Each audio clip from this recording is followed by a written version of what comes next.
après je suis. Bonjour à toutes et à tous. Donc, on va commencer notre carte blanche. Donc, on va avoir une série de 3 cartes blanches, donc avec les jeunes debout, les jeunes de l'après et les jeunes générations.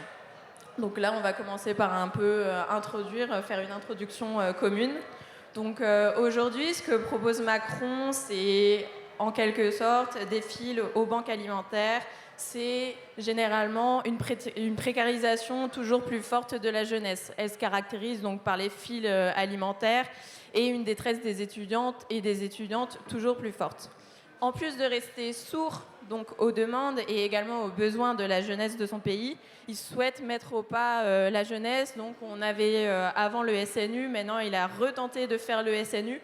Et on a également tout ce qui va être la JDC, donc une militarisation de la jeunesse qui est son seul projet.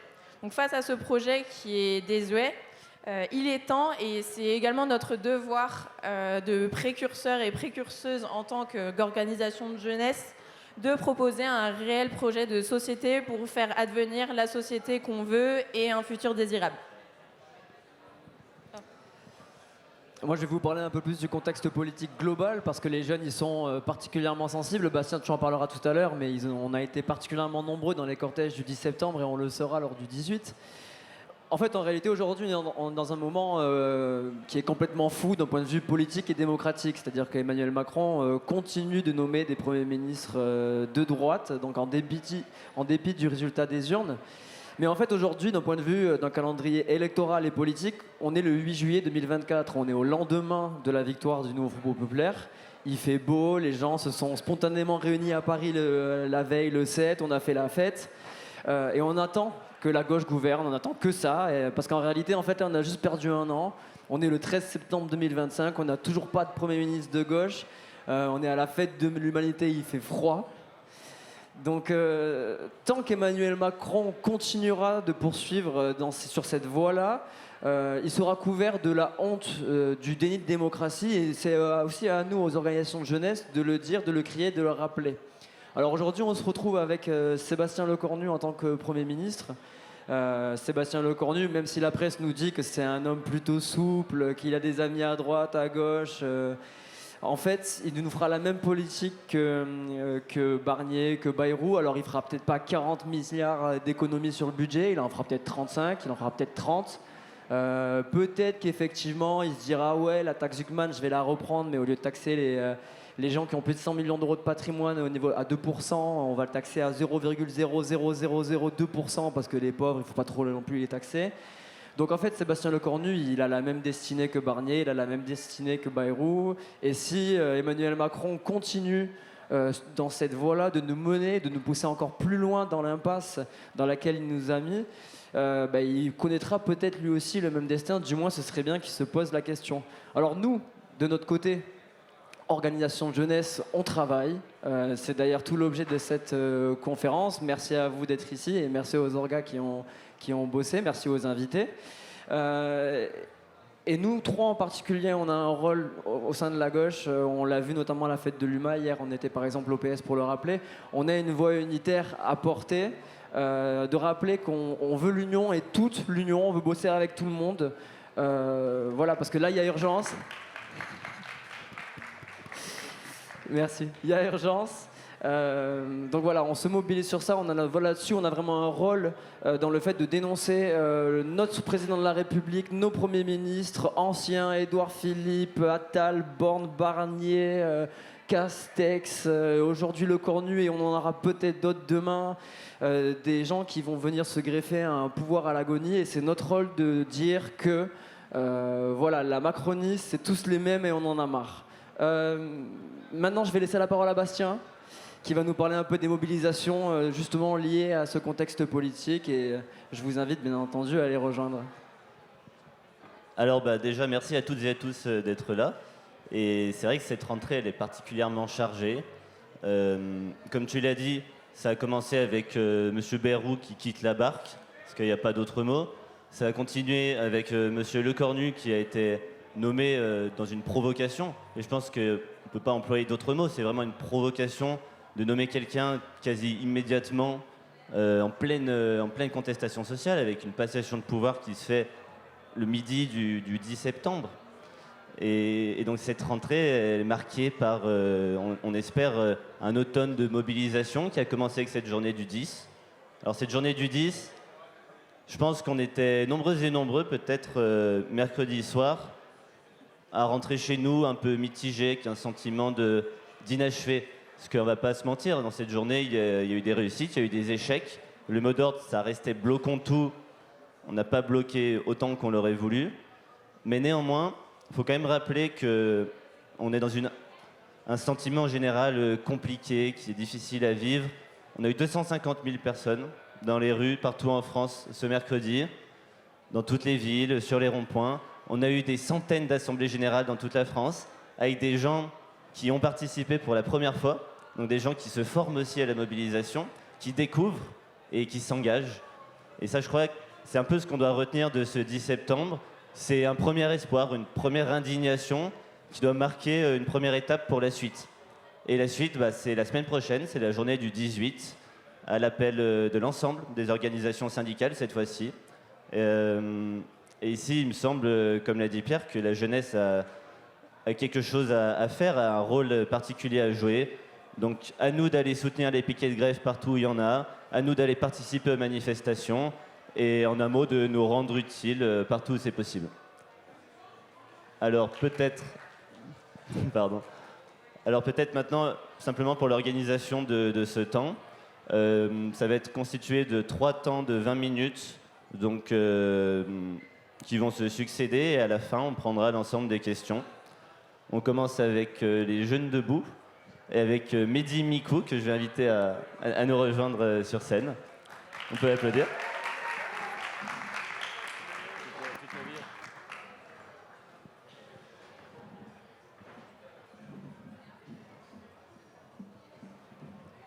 Et je vais passer la parole à ma collègue Lina. Bonjour à tous. Avant de laisser la parole à Mehdi, je vais d'abord dire quelques mots parce qu'aujourd'hui, c'est aussi le lancement de Jeunes Debout. Donc Jeunes Debout, ça a vocation à porter la voix, les valeurs du parti Debout au sein de la jeunesse de gauche, mais de la jeunesse dans son ensemble.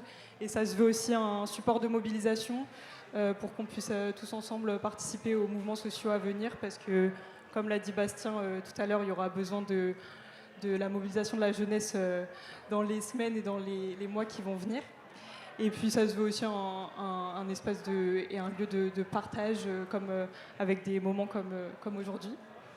Donc n'hésitez pas à venir nous voir aujourd'hui si vous voulez vous impliquer dans Jeunes Debout. Vous pouvez aussi nous écrire par message, nous suivre sur les réseaux. Et puis je peux d'ores et déjà vous annoncer qu'il y aura un événement fin septembre, Jeunes Debout, qui sera organisé sur Paris. Donc restez informés.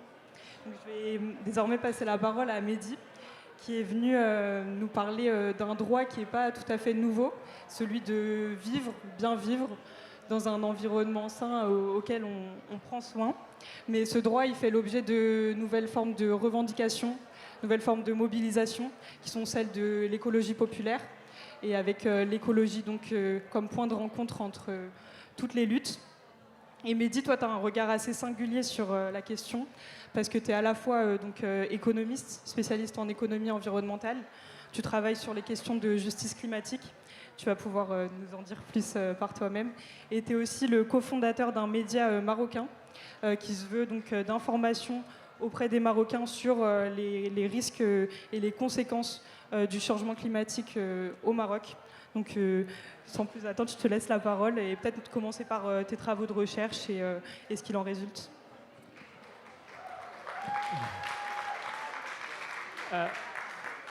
Merci pour l'invitation et bonjour à toutes et à tous. Donc, effectivement, je viens de finir mon doctorat il y a quelques mois dans un labo de recherche qui s'appelle le CIRED. Et en fait, pendant ma thèse, je me suis posé une question toute simple qui est la suivante. Si on prend 2 personnes qui font partie de 2 classes sociales différentes au sein d'un pays européen, donc ça peut être les 20% les plus riches ou les 20% les moins riches, donc en général, ces personnes habitent dans des endroits différents au sein du territoire.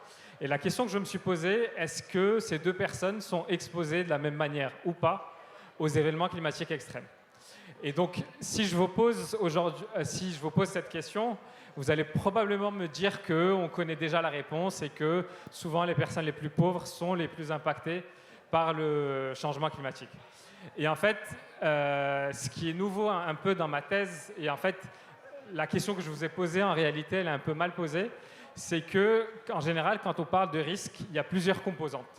Le risque, c'est un peu une combinaison donc un aléa, par exemple une vague de chaleur, une exposition, donc la présence de personnes dans des endroits qui peuvent être touchés par une vague de chaleur, par exemple, et une vulnérabilité. Donc la vulnérabilité, c'est la prédisposition de certains groupes sociaux à être plus ou moins touchés quand il y a des aléas. Par exemple, les vagues de chaleur, on peut dire que les personnes âgées ou bien les personnes qui habitent seules dans des logements mal isolés, en général, elles sont plus vulnérables aux effets du changement climatique.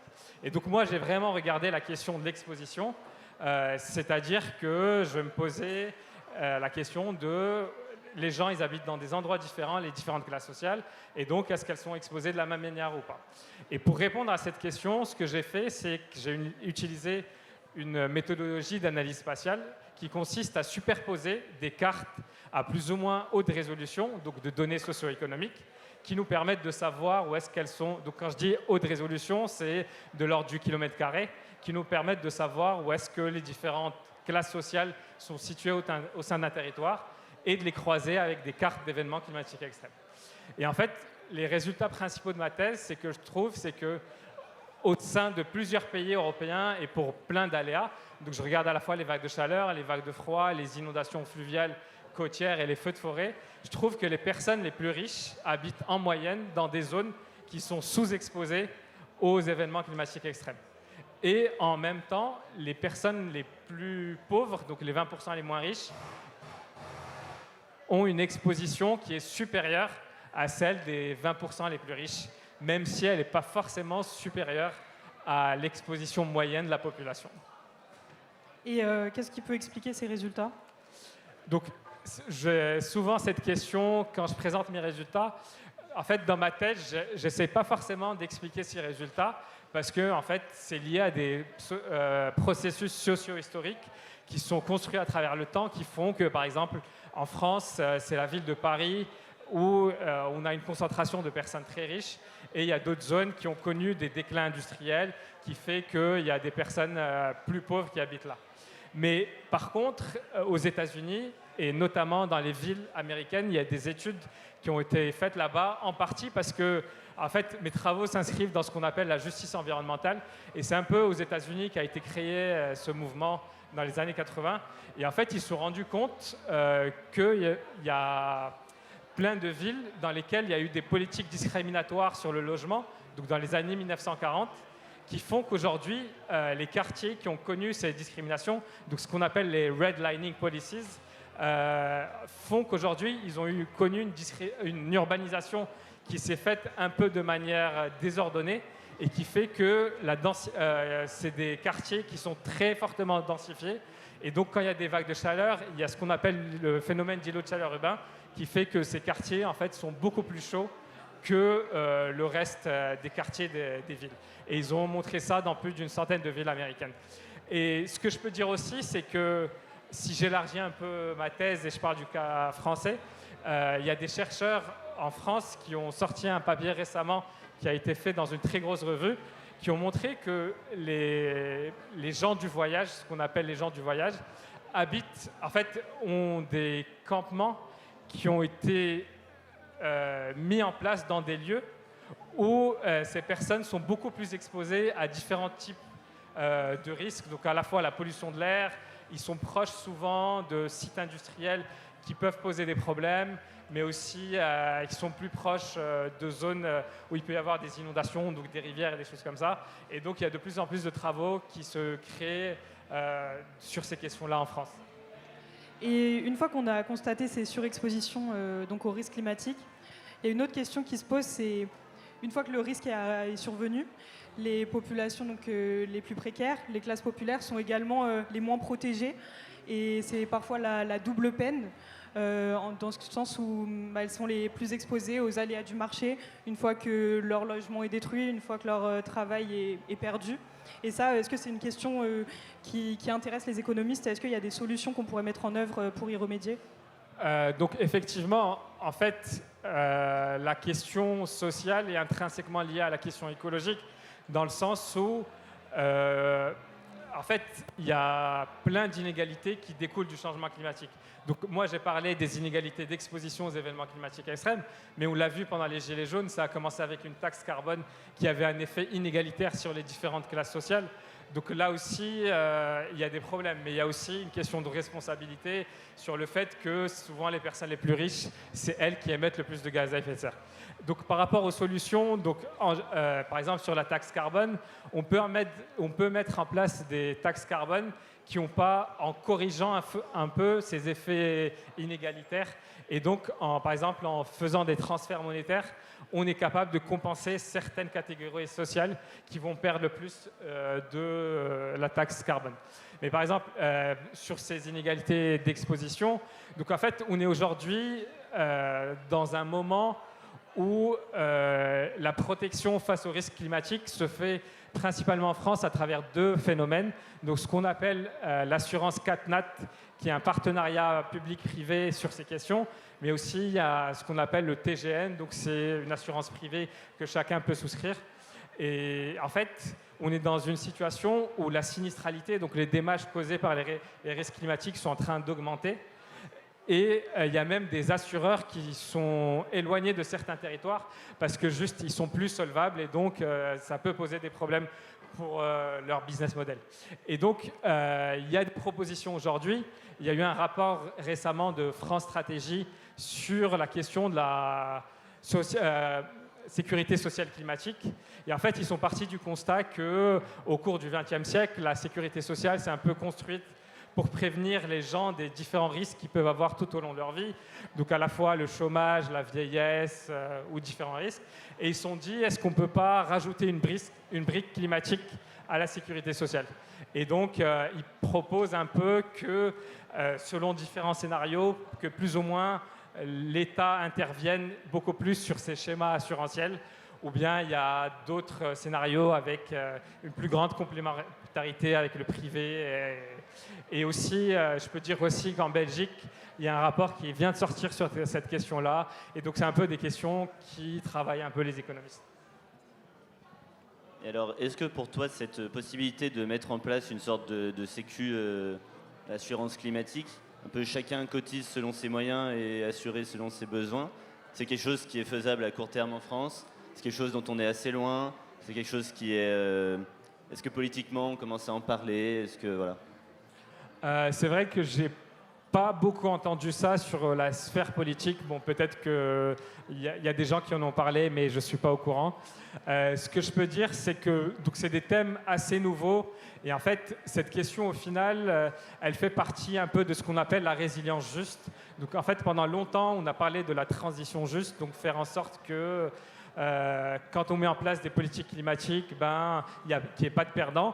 Et aujourd'hui, il y a la question de la résilience juste qui commence à monter. Ça commence à être porté par des institutions européennes. Donc l'Agence européenne de l'environnement vient de créer un rapport là-dessus.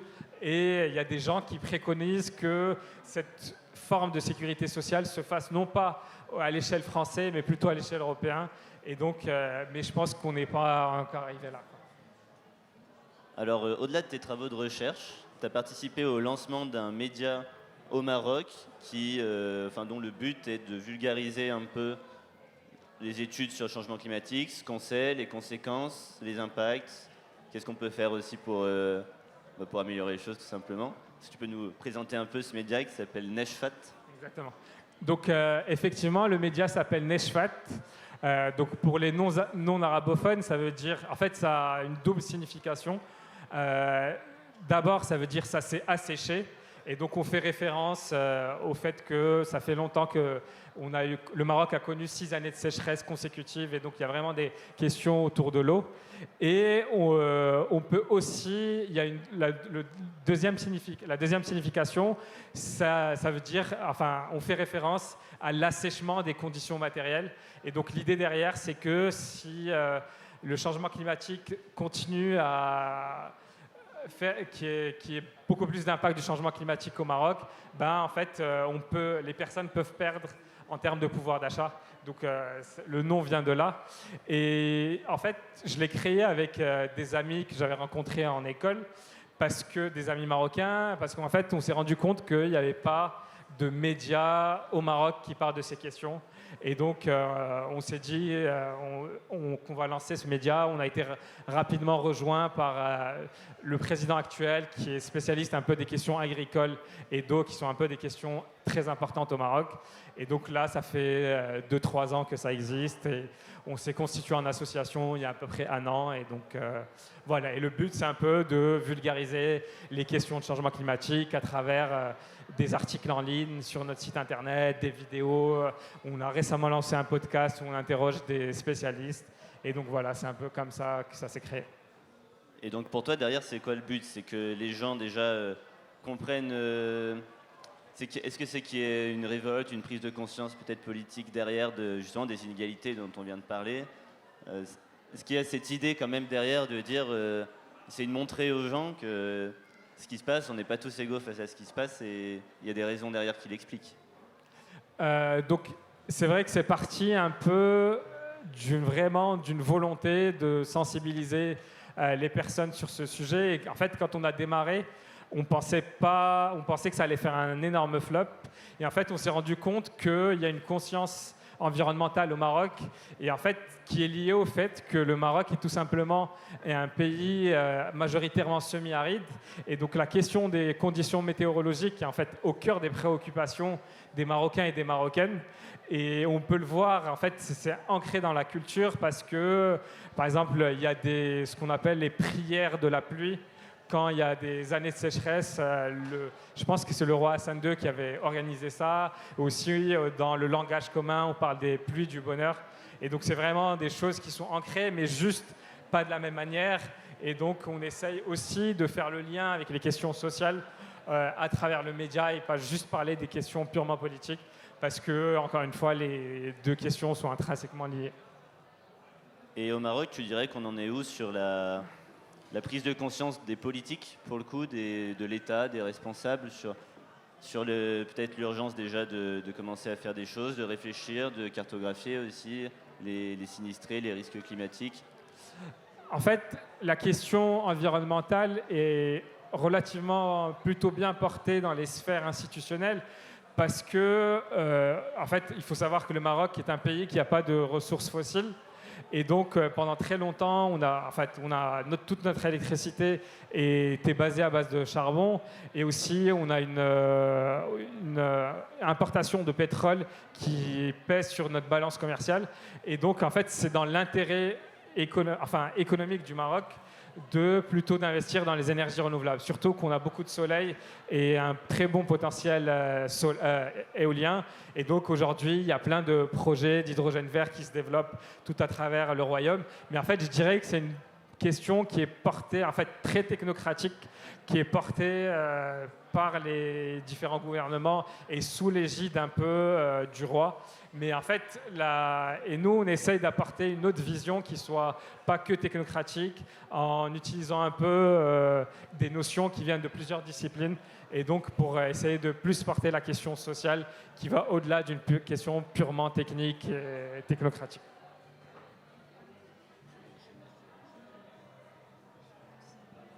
On a encore un peu de temps? Ouais.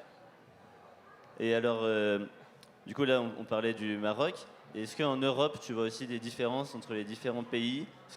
Comment tu placerais la France aussi au niveau de la prise de conscience, peut-être par rapport aux autres pays européens, par rapport à ce qu'on fait, par rapport aussi au niveau d'inégalité qu'on a en France? Est-ce que c'est plus élevé qu'ailleurs? Est-ce que c'est moins élevé? C'est une bonne question.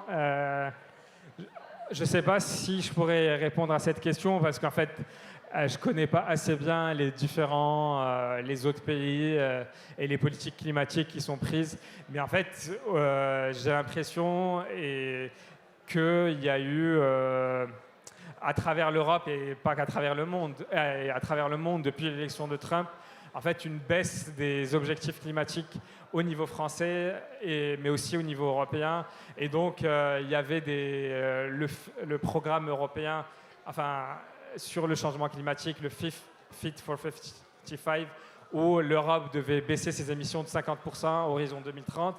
Et en fait, on voit que tous les jours, ce dispositif est en train d'être cassé par les différents gouvernements.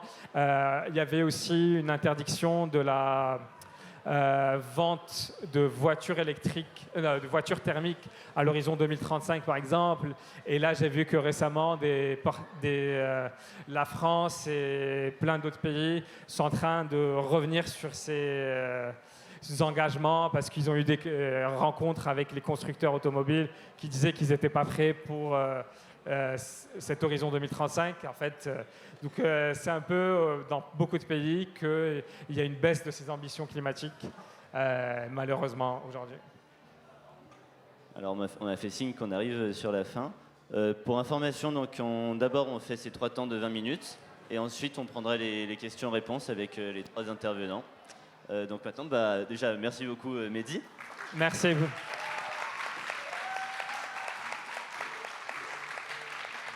Et j'ai invité mes camarades de l'après à nous rejoindre.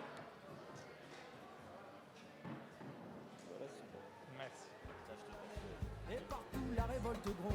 Dans ce monde on n'avait pas notre place. On n'avait pas la gueule de l'emploi. On n'est pas né dans un palace. On n'avait pas la CBA papa. SDF, chômeurs ouvriers, paysans immigrés sans papier. Ils ont voulu nous diviser.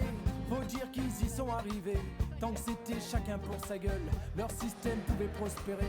Mais fallait bien qu'un jour on se réveille et que les têtes se remettent à tomber. On lâche rien, on lâche rien, on lâche rien, on lâche rien, on lâche rien, on lâche rien, on lâche rien, on lâche rien.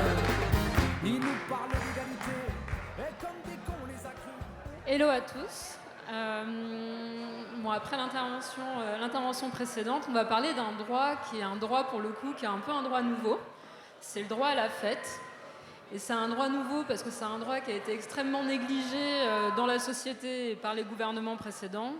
Et c'est un droit qui est pourtant essentiel parce que, en fait, faire la fête, c'est aussi un instrument de cohésion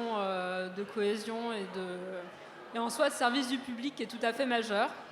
Et pour parler de tout ça, j'ai donc à ma gauche Clémence Morel, secrétaire nationale des Jeunes de l'après. Et à ma droite, Emma Palocchi, directrice du Bruit qui court, qui est une communauté d'activistes qui utilisent le médium de l'art pour susciter l'envie d'agir et elle va pouvoir nous en parler un peu. Voilà. Alors, d'abord, je vais te poser une première question, Emma. Pourquoi la fête est importante pour l'engagement militant et la cohésion sociale ? Bonjour. Oula, je m'entends fort. Alors, sachez que j'ai progressivement retrouvé ma voix. Je me suis dit que ce serait une bonne vanne à faire de en quoi la fête était essentielle. Elle permet de ne pas avoir besoin de parler dès qu'on se réveille le lendemain de soirée. Donc moi, je suis présidente du Bruit qui court. Le Bruit qui court, c'est un collectif d'artivistes qui rassemble à la fois des activistes et des artistes et dont l'objet est de utiliser tous les médiums de l'art pour susciter l'envie de s'engager, créer des déclics et faire passer des messages, donc avec un vrai volet pédagogique aussi. Et un des mots d'ordre du Bruit qui court, c'est la lutte, oui, mais dans la joie. Et donc, comment on fonctionne en collectif, comment on crée nos actions, comment on ramène aussi les gens dans la communauté pour les mobiliser. Il y a toujours cet enjeu de célébration de la conception de nos actions à la réalisation et à la célébration à la fin. Et moi, j'ai le sentiment que ça suscite un espèce d'espace dans le marasme ambiant déprimant où en fait on oublie totalement tout ce qui en fait, moi, j'ai le sentiment que nos gouvernements voudraient qu'on soit triste, voudraient qu'on fasse plus la fête. Pour moi, la fête, c'est un moyen de résister. C'est un espace qui, de base, peut être totalement anticapitaliste. En fait, il n'y a pas besoin de consommer pour faire la fête. Et donc, utiliser la fête comme moyen d'action, comme moyen de faire cohésion. Là, j'ai en tête le 10 septembre, où on est plusieurs à avoir dit « Ah, c'était dur, hein, c'était dur de y aller ». Moi, j'avais pas envie de faire la révolution. Vraiment, j'étais fatiguée et j'ai senti que c'était un peu ce qui se passait autour de moi. Et à Paris, place des Fêtes, il y avait une énorme programmation musicale avec des orchestres, des rappeurs, des groupes de musique. Et en fait, j'ai eu le sentiment que c'est à ce moment-là que moi, je me suis dit, ok, c'est bon. Là, si vous voulez qu'on aille bloquer Porte des Lilas, il n'y a pas de souci. Mais il y avait besoin de ce truc pour nous rappeler que, ok, tant qu'il y aura de la fête, tant qu'il y aura de la joie, en fait, ce sera l'une des meilleures réponses qu'on pourra donner à nos gouvernements, parce que ça veut dire qu'on ne se résigne pas et qu'on n'est pas triste. Voilà, je m'arrêterai là pour le moment. Merci beaucoup. De ton côté, Clémence, est-ce que tu peux nous dire un peu politiquement ce que ça représente la fête dans nos luttes en tant qu'organisation politique ? Du coup, comme l'a dit Emma, la fête, c'est un espace de résistance. Et du coup, pour nous, en tant qu'orga politique, mais aussi en tant que juste militants, etc., c'est un outil dans la bataille culturelle qu'on doit mener face à l'extrême droite et à la droite nourrie par son néolibéralisme. Et ce qui se passe en fait actuellement, c'est qu'il y a une marchandisation de la fête. C'est ce que disait Emma, il n'y a pas besoin de consommer pour faire la fête. De base, la fête, c'est quelque chose qu'on peut faire de manière libre et sans payer. Sauf que maintenant, par la faute du capitalisme, les orgas sont obligés de passer par des formes de mécénat privé ou de sponsoring pour pouvoir créer des fêtes. Par exemple, la fête de l'UMA, je pense que c'est à peu près le seul festival que je vois où il n'y a pas un stand Red Bull ou un stand Heineken, parce que les 3/4 des festivals en France actuellement ont besoin en fait, de ces sponsors de grosses boîtes qui sont par ailleurs des boîtes capitalistes et qui représentent vraiment le capitalisme à foison. Et le problème, c'est qu'en fait, il n'y a tellement pas de moyens, et on le voit actuellement dans les derniers budgets, que pour les festivals, c'est compliqué, qu'ils sont obligés de se tourner vers les financements privés. Donc, ce qui fait qu'en fait, il y a de plus en plus de fêtes qui coûtent cher, qui sont inaccessibles et qui sont excluantes pour une grande partie de la population. Et à côté, il y a de moins en moins d'événements, enfin de fêtes locales, de fêtes populaires, de fêtes gratuites, qui sont d'ailleurs beaucoup attaquées aussi. On a vu Retailleau récemment qui nous a fait une super sortie sur les rave parties pour les criminaliser, ce qui est un scandale. Et donc voilà, donc il y a toutes les fêtes qui coûtent de plus en plus cher. Et ça, l'extrême droite, elle a bien compris. Le milliardaire Sterrin, qu'on revoit à peu près dans toutes les formes de financement obscur qui puissent exister. Récemment, je pense que vous l'avez tous vu, il y a eu un article une enquête qui a été produite sur le fait qu'il a une petite boîte de mécénat privé où il va voir les maires de plusieurs communes en disant pas que c'est sous ce terrain. Et il arrive et il dit coucou, il n'y a pas de fête locale ici, il n'y a pas de fête traditionnelle, et c'est important pour la cohésion. Et les maires, ils sont là en mode bah oui, évidemment. Et ils savent pas que c'est ce terrain en face.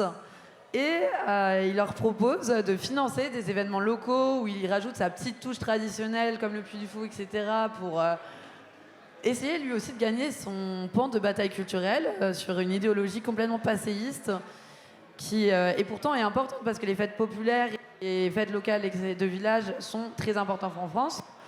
Mais du coup, il essaye d'en créer une tradition très catholique, etc. Et par le biais du mécénat privé, investit la fête pour la bataille culturelle qu'on mène. Donc, pour répondre à la question, moi, ce que je voulais dire, c'est que la fête, en tant qu'organisation politique, c'est un droit qu'on doit défendre. C'est un droit à collectif, à se retrouver, à s'émanciper.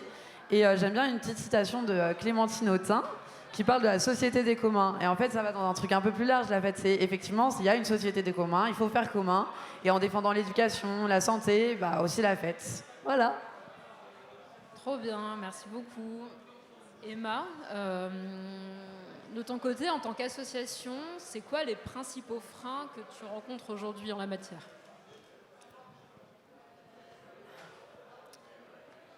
Alors, je dirais, si on parle des enjeux financiers, nous aujourd'hui dans le bruit qui court, on fonctionne avec des systèmes de dons, de prestations. Donc on a beaucoup d'organisations qui nous appellent pour nous dire ok, voilà, là il y a un sujet qui va sortir, genre au hasard, taxer les riches par exemple. Est-ce que vous pouvez nous le mettre sauce bruit qui court avec une DA intéressante, etc. Donc ça, c'est des projets sur lesquels on est rémunéré pour les faire. Mais globalement, tous les projets qui sont en lien avec la teuf sont des projets qu'on fait bénévolement. Donc en fait, aujourd'hui, c'est un peu ce que tu revenais à dire, il y a très peu de subventions publiques pour financer la teuf. Et pour autant, la teuf, elle a quand même un projet politique extrêmement intéressant. Là, par exemple, nous, il y a 2 gros événements en lien avec la teuf qu'on organise par an. Il y en a un qui s'appelle la Magma, qui est une déambulation artistique pour la justice sociale et climatique, où en gros, l'objectif est de réoccuper la rue sous forme de manif, mais en fait, c'est comme un festival de rue, quoi. Et ça, c'est vraiment essentiel pour ramener les gens dans la rue, que les gens puissent se sentir légitimes, en sécurité de pouvoir sortir dans la rue. Ça fait 3 ans qu'on vit avec 7000 balles de budget qui nous sert globalement à payer un char. Et là, on a eu un gros appel à projet de Erasmus+, mais on a dû vraiment tourner d'une certaine manière, dire qu'on allait faire des résidences, qu'on allait rassembler des artistes et des activistes de partout en Europe pour que le projet puisse passer. Alors que l'un des enjeux de ce mouvement-là, c'est comment on s'approprie la rue, en fait, en dansant, avec une programmation culturelle et un vrai message politique. Et le deuxième événement qu'on organise, qui s'appelle la sueur sociale, en lien avec Planète Boom Boom, où là, du coup, on essaye de ramener la teuf dans le militantisme et le militantisme dans la teuf. Et notre sujet, c'était les syndicats. Donc on avait organisé un speed dating syndical. On avait fait venir des syndicats de partout. Et du coup, on allait chercher le public à la Prairie du Canal à Paris, genre lieu bobo par excellence, personne n'est syndiqué. Et du coup, on les faisait se rencontrer pour derrière, ils passent une demi-heure sur leurs 6 heures de teuf de OK, on plante une graine. Et pareil, ce genre de projet, en fait, il n'y a pas de subvention qui existe. Donc nous, on a un modèle où on finance nos teufs par des prestations plus militantes, etc. Ok, et du coup, ça fait directement le lien avec la dernière question que je pose à Clémence. Bon, du coup, on voit qu'il y a un droit à la fête, on voit qu'il faut l'affirmer davantage, on voit que c'est un droit qui charrie un tas d'enjeux qui peuvent être liés à plein de politiques différentes. Côté après, et jeunes de l'après en particulier, quelles propositions on a pour mieux insérer le droit à la fête dans notre société et pour une société plus solidaire? Ouais. Alors, déjà, il faut se rappeler que la fête, c'est un sujet qui n'est pas investi par la gauche de base, institutionnelle du moins. La gauche révolutionnaire, c'est quand même beaucoup plus saisie du sujet de la fête, mais la gauche réformiste et institutionnelle, pas du tout. Donc, il y a quand même une carence en termes de propositions politiques. En fait, on est beaucoup dans la réaction par rapport à la fête quand il y a des attaques de l'extrême droite ou de la droite contre la fête. Là, on va réagir, mais on n'est pas force de proposition construite, politique et radicale pour revendiquer cette question du droit à la fête. D'ailleurs, quand je dis qu'on n'est pas en réaction, des fois les réactions se laissent quand même à désirer. Par exemple, quand Bruno Retailleau s'attaque à la question des rêves partis, ça n'a pas piqué mot auprès de beaucoup de parlementaires de gauche, etc. Donc, même les réactions, des fois, se font attendre. Donc, ouais, c'est vraiment un sujet qui est beaucoup plus porté par une gauche qui est révolutionnaire. Et je pense qu'en tant qu'organisation, ce qu'on a apporté, c'est le fait que il faut reconnaître, et la gauche doit se saisir de ce sujet, et reconnaître la fête comme un droit fondamental. C'est un droit fondamental, et en plus, ce qui est important par rapport à la fête, c'est que c'est un collectif de politiques. Pardon, je bégaye.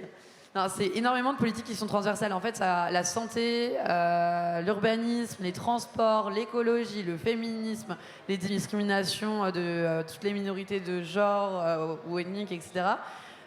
Toutes ces politiques-là ont un rapport avec la fête de près ou de loin. Il y a toujours un sujet. Même le travail de nuit, la fête, les prostituées, la fête. Enfin, il y a tous les sujets qui vont finir par arriver sur la question aussi de la fête.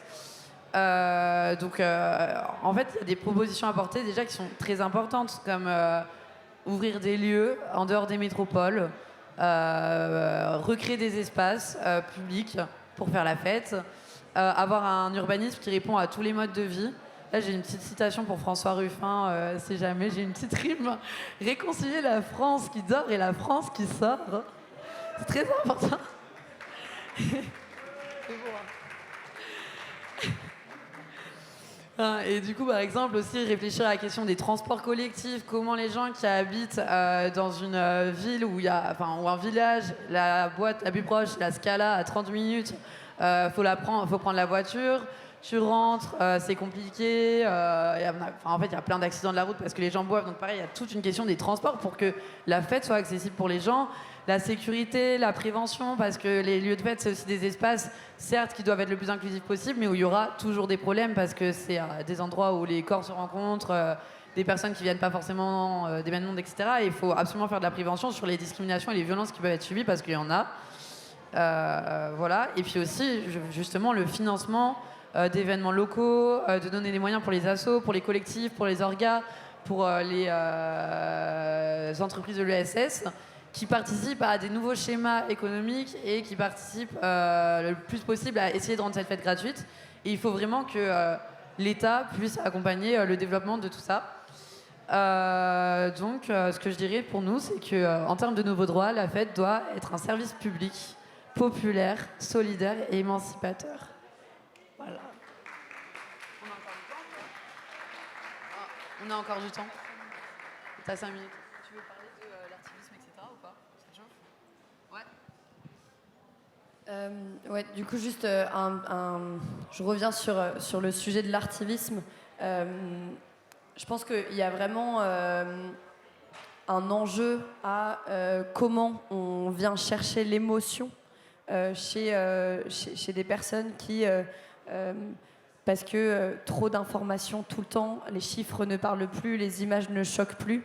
En fait, c'est comment on va venir toucher un peu au plus profond de soi, un élan soit un sursaut purée, je viens d'apprendre quelque chose, je ne le savais pas, soit une envie de se dire ok, je ne pensais pas que militer ça pouvait être dans ce sens-là. Il y a 3 ans, quand on a créé la Magma, on avait fait un grand appel à bénévoles, etc. Et notamment on avait besoin de gens pour faire de la captation, donc la vidéo, des photos, etc. On avait une équipe de 20 personnes. Moi, j'étais là, ok, d'accord, venez, etc. Et l'année suivante, je recroise plusieurs personnes qui étaient dans cette équipe et qui me disent, moi, en fait, c'est cet événement-là qui a fait que je suis devenue photographe militant. Avant, je faisais de la photo parce que j'aimais ça, etc. Je ne pensais pas que mon hobby pouvait devenir en fait un outil de militantisme. Et je pense que c'est ça aussi la capacité qu'on doit avoir, et l'artivisme en fait partie, comme plein d'autres choses. Il y a plein de modèles de lutte qui ne fonctionnent plus. C'est cool, moi j'adore aller en manif, c'est des moments où je me dis ok, on n'est pas tout seul les gars. Toujours une petite émotion quand on arrive à République, etc. Mais globalement ça ne marche plus dans nos imaginaires de changement et voir en fait on n'y va plus parce que ça devient violent et éreintant. Et je pense que à travers la fête, mais en plein d'autres manières différentes, on crée des espaces où en fait les gens, ça leur fait plaisir d'être là. Il n'y a pas longtemps, il y avait Elon Musk qui était au salon de l'IA au Grand Palais. Enfin, il n'y a pas longtemps, il faisait très froid, donc ça devait être en janvier. Et du coup, on était à table avec mes potes, etc., du collectif, un dimanche soir. Il y en a une, elle faisait la gueule. Je lui dis, qu'est-ce qu'il y a? Elle me dit, bah là, il y a Elon Musk qui arrive, j'ai envie qu'on fasse une action, mais c'est dans 6 jours, je sais pas trop et tout. Bref, le dîner s'est transformé en on organise une action. Et en fait, juste, on a appelé un pote photographe et on a fait genre un shooting photo devant le Grand Palais en mode Matrix, avec marqué genre We are watching you. Et du coup, un peu un truc de rapport de force tu penses que pour l'instant, personne va venir te fâcher, mais sache que là, tu es dans notre pays et nous, on n'est pas trop d'accord avec tes politiques. Et en gros, genre, l'action, c'était des gens un dimanche après-midi qui étaient habillés en cuir, en noir, avec des lunettes de soleil et qui se prenaient pour des stars. Et vraiment, moi, j'ai ramené des potes qui ne sont pas militants. Ils m'ont dit, mais quand tu veux pour être militant, en fait, ça a l'air trop bien. Et donc, je pense que l'artivisme permet ça, permet de se dire, OK, comment on imagine d'autres manières de faire qui suscitent l'envie d'agir. Et où tu rentres chez toi, tu te dis purée, j'ai quand même passé un super moment, je me suis pas fait casser la gueule par les keufs, j'ai potentiellement fait passer plein de messages aussi, et surtout je rencontre un collectif, et le fait que nous, la joie et la fête soient aussi présents dans le collectif, fait qu'ensuite on va dans des teufs ensemble, on va voir des spectacles, des concerts. Là, on est une vingtaine ensemble à la fête de l'UMA. Et donc en fait, c'est aussi comment on fait collectif dans notre quotidien. Et je dirais même que c'est finalement genre l'art de s'engager devient un peu un art de vivre militant. Je me prends pour une poétesse. Voilà, je crois que c'est tout sur l'artivisme.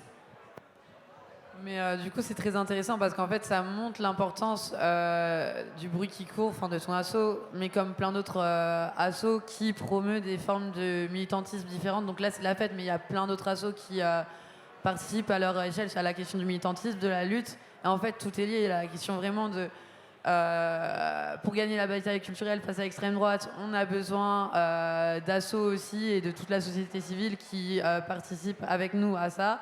La fête est un outil qui en fait partie. Et à un moment donné, il faut financer ces assos pour leur permettre de lutter. Donc c'est tellement important et c'est pour ça que je le redis, il faut vraiment un service public de la fête. Et dans la question finale qui était quel droit nouveau, je pense qu'on peut dire que la jeunesse aspire à ce service public-là. Et c'est tout, je pense. Non, vas-y.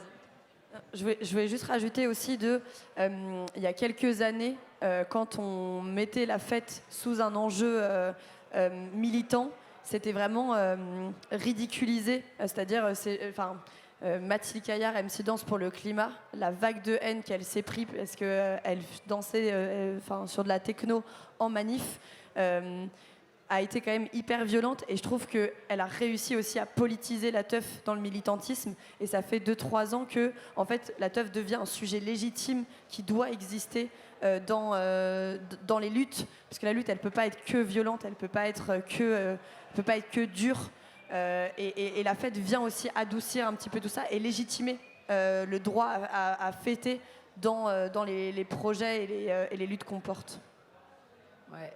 Et du coup, pour conclure cette table ronde, j'allais dire qu'il y a un autre truc, c'est que tu as un stand à la fête de l'UMA aussi, le bruit qui court, qui est avec Victoire Populaire, qui est aussi une organisation qui nous aide beaucoup pour promouvoir la question de l'union de la gauche, qui au final est centrale aussi pour l'organisation, enfin nos 3 organisations qui sont ici.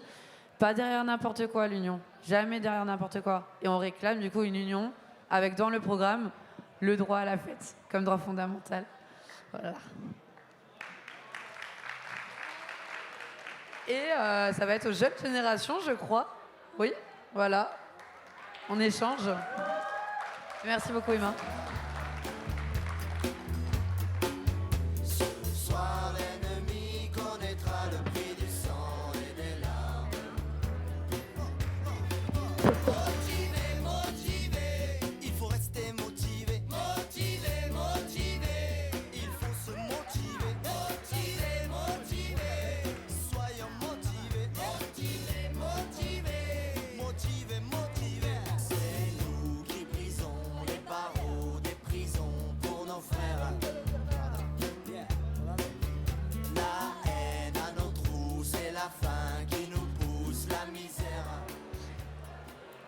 Bonjour tout le monde, il y a des personnes qui sont au fond, qui nous écoutent. N'hésitez pas à vous avancer, il y a quelques sièges qui sont disponibles. Vous entendrez mieux et ce sera plus intéressant après aussi pour pouvoir poursuivre les échanges. Donc enchantée, donc on est là ici avec donc Thaïs Danel qui est co-coordinatrice nationale des jeunes générations, avec Ali Rabé qui est maire de Trappes, Génération. Oui, c'est un peu une star. Et donc moi-même, Mauriane Dupuis, co-coordinatrice nationale des jeunes générations aussi. On avait envie aujourd'hui de vous parler, puisque le thème qu'on s'était donné, c'était la question des droits nouveaux et à quoi aspire la jeunesse, de quoi elle rêve, qu'est-ce qu'on peut inventer pour elle pour que son monde et sa vie soient meilleurs. On avait envie de vous parler d'un thème qui nous est cher chez les jeunes générations, qui est le temps libéré. On vient d'avoir une carte blanche sur la question du droit à la fête. Ben, ça tombe bien parce que c'est des sujets qui sont quand même liés, parce que pour pouvoir faire la fête, il faut avoir le temps de le faire. Il faut ne pas être épuisé par une longue semaine de travail et avoir encore un petit peu de charge mentale et d'envie de s'amuser et de tout simplement profiter des loisirs. Si on remonte, alors là, on va faire un petit voyage dans le temps, en juin 1936. On peut saluer le gros travail qu'avait fait le Front populaire grâce à la lutte des travailleurs et des travailleuses qui avaient réussi à arracher au capital la réduction du temps de travail, la semaine de 40 heures, ainsi que les congés payés. C'était une grande victoire pour les droits des travailleurs et des travailleuses, pour essayer de remettre un peu de dignité dans la vie et de remettre le travail à sa bonne place. Et ben, on est quasiment 90 ans après cette grande lutte, et nous, on croit fermement que la gauche, et notamment au niveau des organisations de jeunesse, on doit se battre pour que la question du temps libéré, et on peut saluer Benjamin Lucas qui vient d'arriver, député Génération, qui porte aussi très fortement la question du temps libéré, et on l'en remercie aussi. Mais donc voilà, on est quasiment 90 ans après la grande victoire du Front populaire qui a permis d'entamer la question du temps libéré, et on croit qu'il faut continuer à aller plus loin. Nous, ce qu'on porte notamment, c'est le fait de réduire le temps de travail. On a travaillé tout cet été avec les jeunes générations, avec les militantes et les militants dont on salue vraiment le travail, sur des mesures sur la question de l'émancipation de la jeunesse. Donc on a produit un...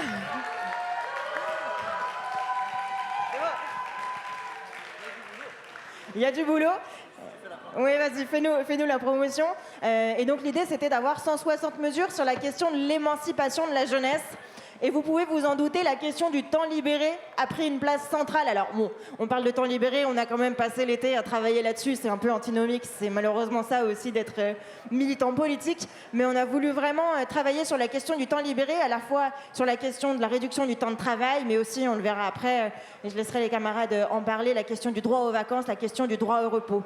Ça nous semblait important de parler de la réduction du temps de travail, parce que si aujourd'hui on a réussi à diminuer jusqu'à 35 heures le temps de travail hebdomadaire, nous on est convaincus qu'il faut continuer à aller plus loin, parce qu'aujourd'hui le travail il aliène encore énormément.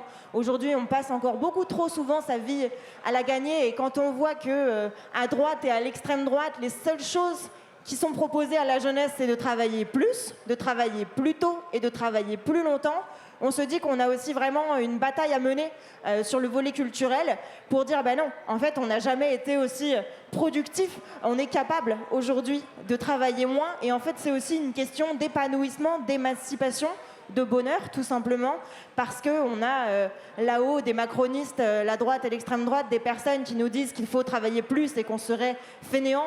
En réalité, ce sont des personnes qui ne travaillent pas, mais qui font carrière.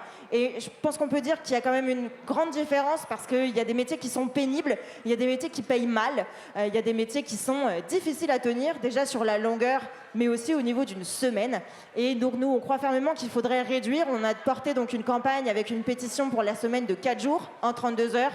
Payer 35, c'est là aussi la grande différence qu'on va avoir avec les macronistes, qui considèrent qu'on peut juste réduire en 4 jours ce qu'on fait en 35 heures, et sans changer le salaire, sans changer surtout la quantité de travail. Et il n'y a vraiment pas de meilleure mesure pour mener toute une population au burn-out. Donc on est vraiment sur ce volet de réduire le temps de travail. Pourquoi ? Déjà parce que c'est une manière de s'émanciper du travail, de ne pas passer, comme on l'a dit, sa vie à la gagner. C'est aussi une manière de partager le travail. On parle souvent du besoin de créer des emplois. Et bien travailler un peu moins, ça permet aussi de mieux partager le travail et de permettre à des personnes qui aujourd'hui n'ont pas d'emploi d'en avoir un. C'est une proposition qui est résolument féministe, il faut qu'on se le dise, parce qu'aujourd'hui les femmes, elles subissent très souvent des temps partiels qui ne sont pas forcément choisis. Elles cumulent des triples journées très souvent, et donc c'est juste pas conciliable en fait dans une société patriarcale d'avoir un emploi 35 heures et en plus de gérer sa famille, de gérer son foyer, parce qu'on n'est pas dans des sociétés égalitaires. Donc de réduire un peu le temps de travail, ça permettrait aussi à des femmes qui sont à temps partiel subi de justement d'être payés autant en fait que les autres et d'avoir cette égalité-là. Ça leur permettrait d'avoir aussi un peu de temps pour souffler et en fait d'accéder à cette société des loisirs. Nous, on est profondément anticapitaliste et en fait on voudrait passer d'une société de la consommation, du travail, de l'aliénation à une société des loisirs où en fait on aurait le temps à côté du travail de s'engager dans des associations, de prendre des cours de sport, de prendre des cours d'art plastique si ça nous fait plaisir, de juste lire, de se reposer, de profiter de nos proches, de manifester aussi. Venez, engagez-vous, on en a besoin et ça prend du temps, il faut le dire aussi. On est là, on vous parle de temps libre, mais en général on enchaîne des semaines de peut-être 50 heures et c'est juste pas normal en fait. Et il y a aussi un jeu à ce niveau-là.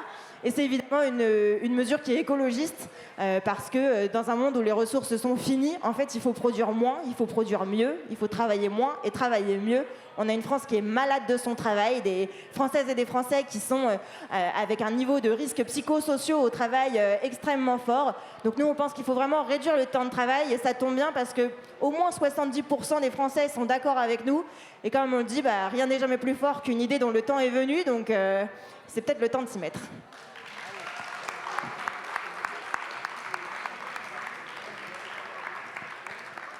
Donc merci Oriane pour ces mots. Moi je vais prendre un angle un petit peu plus spécifique donc, sur la jeunesse, donc sur le temps libéré, puisque c'est une question qui intéresse donc, la charge de travail et la charge travaillée, elle est trop lourde, donc qu'on soit à l'école primaire, à l'école maternelle, au collège ou au lycée. Et pour nous, l'une de nos priorités, et si ce n'est une des plus grandes concernant l'éducation, c'est de faire de l'éducation un moyen de s'émanciper. Et actuellement, on ne peut pas faire advenir une école émancipatrice quand le rythme scolaire ne convient absolument pas aux étudiants, que ce soit aux étudiants ou aux étudiantes, mais également aux écoliers.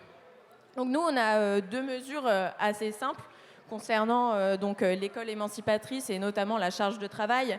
C'est assez simplement de faire baisser le nombre d'heures de cours. Mais au-delà de faire baisser le nombre d'heures de cours, on a également le fait de favoriser les temps extrascolaires. Au niveau des temps extrascolaires, on se rend compte que c'est là que se creuse la majorité des inégalités pour l'ensemble des enfants. Donc, ce qu'il faudrait, c'est de profiter que l'ensemble des enfants, des écoliers, des lycéens, lycéennes et collégiens, collégiennes soient présents dans les établissements, justement, pour développer des temps d'éducation populaire, en lien notamment, donc on en parlera après, mais en lien avec les collectivités locales, que ce soit la mairie, la région ou le département. Et c'est aussi une collaboration, donc au-delà des collectivités locales, avec également des interventions des associations donc, dans les établissements. Et ça se matérialise comment ? Ça se matérialise à travers donc, des ateliers, de la prévention, des activités sportives par exemple. Et ces apprentissages, donc pour nous, notre ligne, c'est que ces apprentissages, ils doivent être établis dans le cadre d'un programme national qui est adaptable aux différents établissements, mais qu'on garantisse en fait une égalité, peu importe les établissements, donc peu importe les lycées, les collèges et les écoles. Le droit au repos également pour les un petit peu plus âgés, donc les étudiants et étudiantes, doit être garanti. Si les étudiants, on le sait tous dans nos sociétés, les étudiants et étudiantes, ils sont perçus comme des fainéants, des fainéantes, comme ceux qui ne travaillent pas.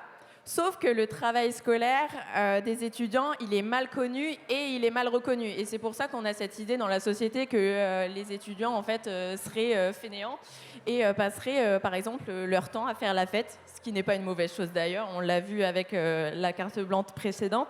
Mais pour nous, ce travail, c'est un travail qui est comme les autres. Donc le travail estudiantin, il est comme les autres et il doit être valorisé comme les autres.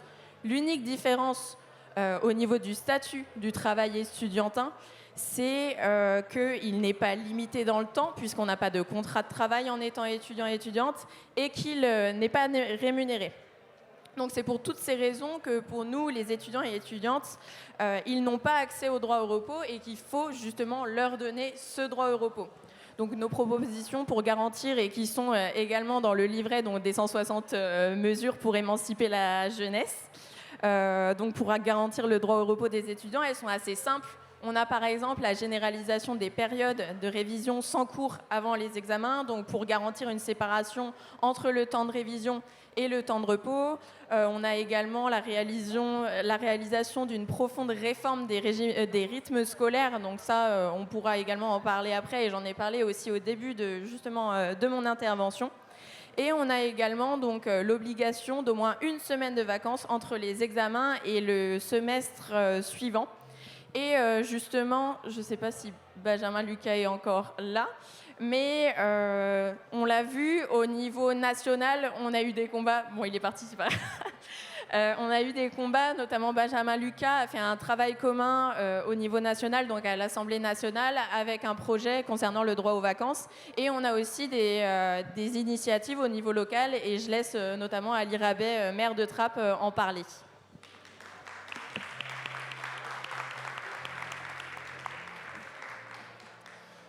Merci beaucoup Oriane et Thaïs, merci à vous de votre présence et de l'invitation.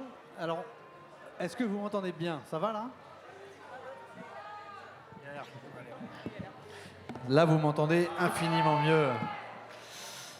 Donc merci pour l'invitation. Je vais avoir le plaisir de vous dire quelques mots sur la politique mise en œuvre à Trappes depuis 5 ans maintenant sur le droit aux vacances pour toutes et tous. Et dans la continuité de ce que tu viens de dire, Thaïs, saluer l'initiative de Benjamin Lucas et quelques autres parlementaires, dont François Ruffin et quelques autres, qui ont initié un travail avec ATD Quart Monde notamment et tous les acteurs de l'éducation populaire pour creuser le sillon du travail de Léo Lagrange et faire en sorte que le droit aux vacances soit de nouveau un débat politique dans notre pays et qu'on soit dans une logique de conquête de nouveaux droits plutôt que seulement de défense de droits acquis. Et en l'occurrence, sur la question du droit aux vacances, sujet d'inégalité majeure, tu parlais du temps extrascolaire. Les vacances scolaires font partie de ce fameux temps extrascolaire qui est générateur d'inégalité majeure entre les enfants, qu'ils soient issus de classes populaires ou de classes plutôt privilégiées. À Trappes, on a essentiellement des classes très populaires qui vont en vacances très rarement, qui ont pour certains jamais l'occasion de partir en famille parce que ça coûte trop cher et qui passent leur été souvent sur place, dans la commune, au pied des barres d'immeubles, qui ont souffert aussi, ça me traverse l'esprit, mais il faut que vous compreniez ces réalités, qui ont énormément souffert des moments de confinement pendant le Covid, où l'interdiction de sortir au pied de chez soi, qui est le seul espace de loisirs finalement, a été vécue très durement et a créé des traumatismes profonds, et notamment des tensions avec la police qui les chassait un peu partout dans les rues de nos villes, et en particulier dans les territoires très populaires. Et ce droit aux vacances, c'est pour moi l'un des discriminants majeurs, qui fait que quand on passe 2 mois d'été au pied de chez soi, qu'on n'a rien à raconter à la rentrée scolaire, qu'on n'a pas été comme les autres à l'étranger ou dans le sud de la France ou à la mer ou à la montagne, et qu'on n'a pas pu vivre des expériences épanouissantes, enrichissantes et croiser des gens différents aussi de ceux avec lesquels on vit au quotidien, eh bien cette inégalité-là, elle est insupportable. Elle est insupportable et donc les politiques doivent adresser ces problématiques. À Trappes, et je veux dire ça aussi pour tous ceux qui ne sont pas encore élus locaux, pour vous donner de l'espoir et vous donner envie de vous engager sur les municipales, on peut changer la donne et la vie des gens, en fait, extrêmement vite, à condition de volontarisme, à condition de faire des choix politiques et de fixer ses priorités. On a été élu, j'ai pris mes fonctions le 3 juillet 2020. Fin juillet 2020, c'est-à-dire 3 semaines après, des premiers cortèges d'enfants qui n'avaient pas prévu de partir en vacances partaient en bus pour aller profiter de la montagne, de la mer. Et on a travaillé d'arrache-pied, jour et nuit, vraiment, d'arrache-pied pour organiser tout cela et permettre à des centaines d'enfants, en l'occurrence, de partir. Là où la ville de Trappes avait une tradition assez ancienne d'organisation de vacances, c'était à peu près 150 personnes, enfants et adultes confondus, qui partaient. Dès l'été 2020, quelques jours après notre élection, le bilan de l'été, c'était plus de 500 personnes qui avaient pu profiter de vacances en quelques semaines seulement. Donc là, la politique, ça peut changer la vie des gens instantanément quand on s'y met et qu'on s'en donne les moyens. Donc ce sera votre boulot en juillet 2000, pas en juillet parce que là il n'y a pas le Covid. Donc dès le mois d'avril 2026, je souhaite que vous soyez toutes et tous, en particulier vous qui avez une réflexion avancée sur le droit aux vacances et aux loisirs en général pour la jeunesse, en situation de responsabilité. Je saluais le travail de Benjamin Lucas, je veux quand même en citer quelques éléments parce que il y a quelque chose d'insupportable. Si la ville de Trappes et beaucoup d'autres villes tentent d'assurer comme elles le peuvent avec leurs maigres moyens le droit aux vacances. Mais le droit aux vacances, il doit être équitable pour tous les petits Français, sur l'ensemble du territoire. Et il n'y a pas de raison qu'à Trappes, parce qu'on a 1000 paquets en termes de moyens sur le droit aux vacances, on puisse accompagner des centaines de familles, et c'est toujours insuffisant. Et que dans la ville d'à côté, parce qu'il y a un maire qui fait des choix différents, qui décide de servir une clientèle, entre guillemets, différente, notamment les personnes âgées et pas prioritairement la jeunesse, il n'y a aucune activité proposée aux plus jeunes. Et cette réalité des inégalités territoriales, elle impose que le pouvoir politique national prenne des décisions et confie les moyens, soit aux collectivités locales, soit à des agences nationales qui seront créées pour cela. Je n'ai pas de choix privilégié, mais il faut créer une véritable péréquation nationale, et ça passe par exemple, comme le propose Benjamin, par le transport gratuit ou à tarif réduit en train pour favoriser les trajets décarbonés. Ça passe par le chèque vacances universel, et pas uniquement quand papa-maman ont la chance d'être dans la bonne entreprise qui a un comité d'entreprise. Ça doit passer également par le fait qu'on finance le BAFA aux jeunes des quartiers populaires pour qu'ils puissent eux-mêmes encadrer des séjours, embarquer des jeunes avec eux, etc.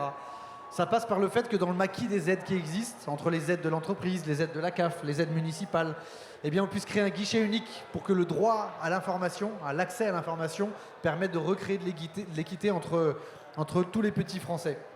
Il y a la question aussi du droit aux vacances des publics les plus vulnérables, qui sont à trappe prioritaire pour l'attribution des places. Ce sont les enfants placés auprès de l'aide sociale à l'enfance, ce sont les enfants en situation de handicap, ce sont les enfants accompagnés dans les parcours de réussite éducative, qui donc ont un retard déjà dès la maternelle souvent dans les apprentissages. Ceux-là doivent bénéficier en priorité de l'accompagnement et de la solidarité nationale ou communale. Le péage gratuit aussi, parce qu'il y a toujours des gens qui partiront en voiture, il y en a qui n'ont pas la chance d'être desservis en train.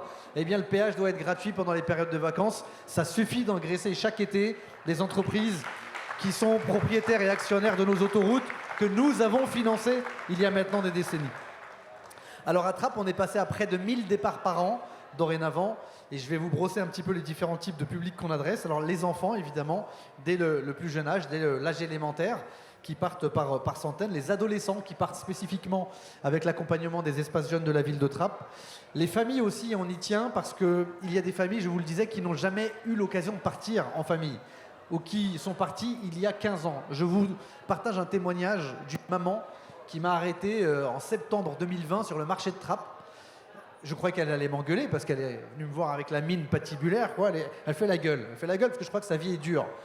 Et donc elle m'arrête et elle me dit: Monsieur le maire, je voulais juste vous dire une chose. Mon fils rentre en seconde. On est parti en vacances avec lui, le petit dernier. La dernière fois que le grand est parti en vacances, il était en maternelle. Et on a pu partir tous les trois ensemble grâce à la mairie, donc je serai éternellement reconnaissante. Cette réalité-là, cette capacité à faire du bien aux gens, à leur faire du bien, mais aussi à les réconcilier avec l'action publique, avec le pouvoir politique, eh bien, le droit aux vacances pour tous garanti, ça permet ces miracles-là que vous, les militants politiques, vous pouvez rendre possible. Donc faire partir des familles ensemble, on y tient. On a 150 personnes qui partent en famille sur des séjours sur mesure fabriqués pour eux et avec eux. Et c'est un grand motif de fierté. On fait partie aussi nos seniors tout au long de l'année, qui peuvent aller à l'autre bout du monde d'ailleurs, pour des tarifs extrêmement modestes. Et on ne discrimine pas par l'argent. On ne discrimine pas par l'argent au point que tous les nouveaux séjours que nous avons mis en place sont accessibles, notamment l'été, à 10 € par personne par semaine. Pour 10 € de contribution symbolique, on part une semaine à l'autre bout du pays et on profite d'un moment éducatif, pédagogique, émancipateur avec des professionnels dédiés. Je vous disais, les enfants, les ados, les familles, les seniors. On a aussi monté des séjours dont je suis extrêmement fier parce que je vois ce que ça apporte aux jeunes ados et aux jeunes adultes. C'est vraiment pour le 15-25. En changeant leur vie, leur regard, y compris sur eux-mêmes. On fait partir des jeunes chaque année, l'été, en séjour de solidarité internationale. Ils partent en Thaïlande, en Argentine, au Cambodge, dans des pays africains. Vraiment, mais alors pour le coup, le bilan carbone, il n'est pas extraordinaire. Je ne vous le cache pas. On ne peut pas toujours être parfait. Mais quand on va contribuer à un projet de solidarité dans un orphelinat à l'autre bout du monde, moi, je fais toujours avec eux des réunions avant-après. J'adore ça.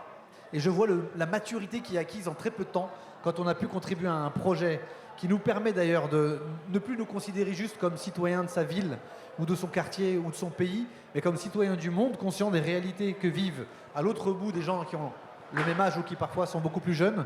Et quand on peut apporter sa contribution généreusement, bénévolement, gratuitement, c'est assez extraordinaire et ça change des destins. Et d'ailleurs, il y a une jeune femme, par exemple, il y a maintenant quelques années, qui était partie lors des premiers séjours que j'avais montés à l'époque comme adjoint au maire en charge de la jeunesse. Et cette jeune femme, elle est aujourd'hui chef de cabinet du maire de Trappes. Donc elle a connu un parcours extraordinaire et elle a contribué à mettre en place ces séjours. Mais sa conscience personnelle et militante, elle est née d'un séjour de cette nature où elle est allée être utile à l'autre bout du monde auprès de jeunes déshérités. Donc la tarification est importante, je vous le disais, le fait de ne jamais oublier tel ou tel public particulièrement vulnérable et éloigné du droit et loisir. Mais je veux aussi vous alerter sur des réalités parce que tout n'est pas tout rose. Et pour un maire, c'est une équation insoluble que de maintenir cette offre importante au sein de la ville de Trappes chaque année pour que vous compreniez un peu à quelles contraintes nous sommes confrontés. Moi, j'organise mes séjours, vous vous en doutez bien, d'une année sur l'autre. C'est-à-dire que là, en fin d'année, au mois de décembre, je vais poser des arbitrages budgétaires pour 2026 et je vais commencer à organiser, à réserver des places pour les séjours de l'été 2026. L'État me répond sur les aides financières qu'il m'apportera, à votre avis, à quelle date? À l'été 2026. C'est pas des blagues. C'est pas en janvier, c'est pas en mars. On m'oblige, moi, à fixer mes budgets et à geler des crédits, et à communiquer et à inscrire les enfants, parce que je ne vais pas les inscrire une semaine avant le départ. Donc je m'engage sans parachute, et le préfet me dit au mois de juin, au mois de juillet, que j'aurai tel et tel montant. Et devinez quoi, notamment depuis 2 ans, les moyens sont en chute libre. En l'espace de 2 ans, nous avons perdu 30% des financements de l'État en matière de financement des séjours portés par la ville de Trappes. Donc cette instabilité, cette inéquité qui est le produit des politiques de l'État en matière d'accompagnement des communes sur le droit aux vacances, c'est un mal auquel il faut qu'on s'attaque frontalement et je veux partager avec vous mon inquiétude sur ce point et vous inviter à vous mobiliser et à mettre la pression, à mener des campagnes militantes parce que je crois que les Françaises et les Français seront à votre écoute sur ce sujet.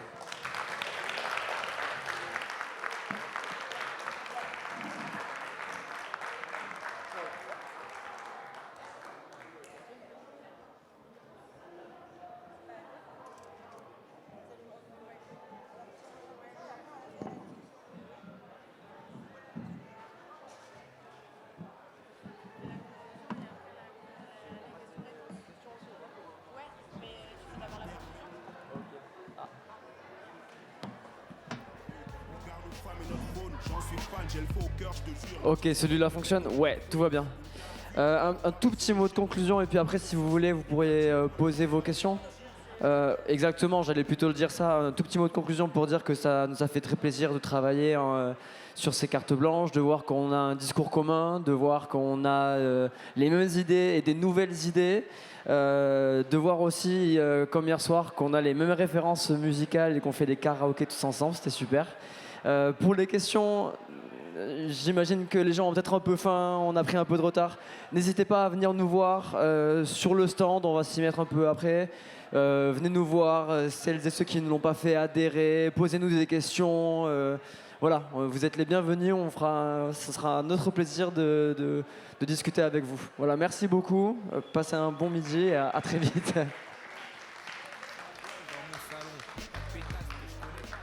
Sur ma terrasse, je vais produire Cosette et là je trompette, on fera gagner leur disque à la Sky Roulette. Citer des noms et de toute manière, qu'est-ce que j'ai